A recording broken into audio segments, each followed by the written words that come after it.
Well, farmers are hard at work planting this year's harvest, but finding the perfect time to plant crops can be a guessing game. KOMU8's Jesse Fowle explains how researchers are trying to remove the guessing from planting.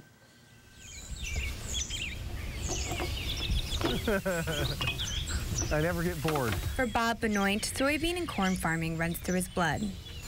And then my dad bought it from him in the late 1960s, and I bought it from my dad. Owning about 2,000 acres, Bob can describe his days in one word. Busy. There is no average day. Every day is different. There's never 2 days alike. Staying busy and always anticipating the unexpected. I'd say the hardest part or most frustrating part is the weather never seems to cooperate quite like you'd want it to. And that normally causes the most problems for us. Missouri is the 5th largest soybean producer in the country, but if conditions aren't right, planting can be delayed. This is our best planting month for soybeans, is May. Sometimes we'll plant them in June. Right now we're just waiting for the fields to dry out, and we'll be planting.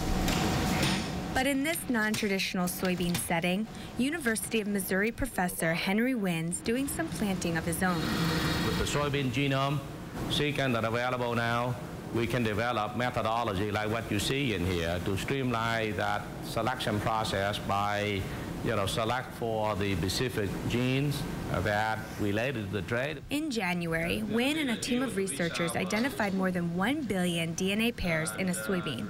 By pinpointing specific genetic information, researchers can improve the soybean farmers plant. It's a really good commodity, but we have to continue to look into the future. Soybeans are one of the most important crop plants for their protein and oil. It represents about a $30 billion industry in the U.S.